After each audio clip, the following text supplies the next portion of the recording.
Lima alasan timnas Indonesia bakal lolos ke Piala Asia 2023.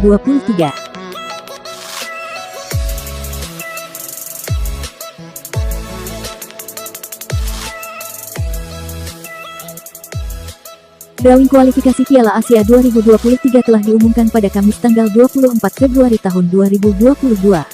Dari hasil pengundian itu, timnas Indonesia berada di grup A yang berisi tim-tim kuat seperti Yordania, Kuwait, dan Nepal. Tentunya menghadapi tiga negara tersebut tidaklah mudah. Namun, peluang Garuda untuk lolos terbilang besar, karena juara grup dan 5 runner-up terbaik menjadi persyaratan untuk bisa tampil di Piala Asia 2023, yang akan dihelat di China pada tanggal 16 Juni hingga tanggal 16 Juli tahun 2023 mendatang. Lantas apa saja faktor yang bakal membuat timnas Indonesia memiliki peluang untuk lolos?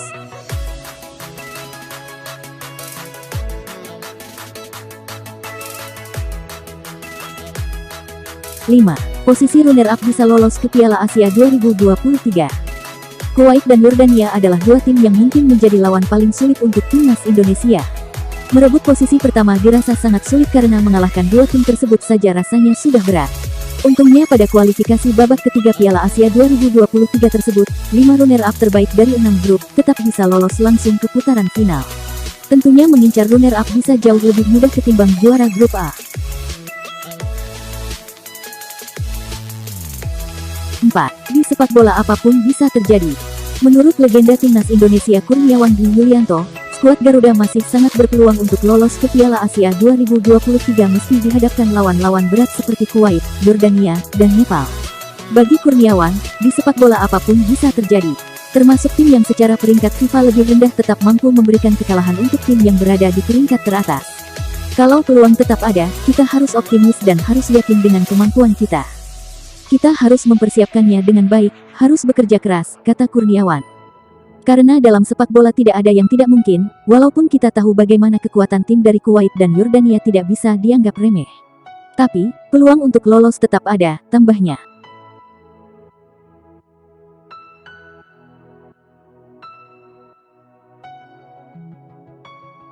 Tiga. Tekad Sintayong persembahkan hasil terbaik untuk timnas Indonesia. Sintayong telah gagal mengikuti turnamen Piala AFF U23 2022 lantaran banyak pemain timnas Indonesia U23 yang terkena virus corona. Padahal ajang tersebut menjadi salah satu peluang bagi Sintayong untuk memberikan gelar untuk timnas Indonesia. Tekad Sintayong untuk memberikan hasil terbaik pun diduga belum kendur dan akan diteruskan di kualifikasi Piala Asia 2023. Apalagi kualifikasi itu akan digelar pada Juni tahun 2022 mendatang.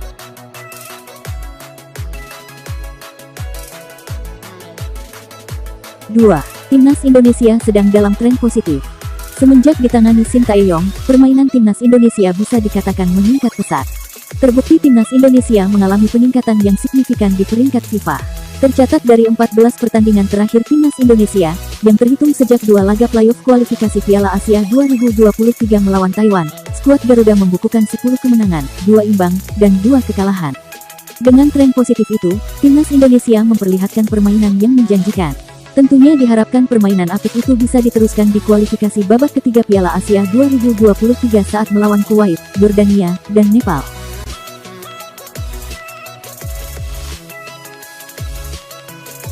Satu. Kehadiran Sandy Walsh dan Jordi Amat.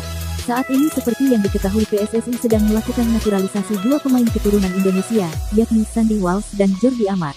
Direncanakan dua pemain yang tampil di Eropa itu bisa segera membela skuad Garuda di Maret tahun 2022 mendatang. Jika hal itu benar terjadi, maka kehadiran Sandy Walsh dan Jordi Amat jelas akan sangat membantu kekuatan tim asuhan Sintayong di kualifikasi Piala Asia 2023 yang akan digelar Juni mendatang. Dengan pengalaman yang dimiliki Sandy Walsh dan Jordi Amat, melawan Yordania, Kuwait, dan Nepal mungkin akan lebih mudah. Apalagi Jordi Amat dan Sandy Walsh adalah pemain belakang, yang tentunya akan membuat lini pertahanan Indonesia semakin kokoh sekeras tembok. Demikianlah 5 alasan timnas Indonesia bakal lolos ke Piala Asia 2023. Berikan komen Anda di bawah.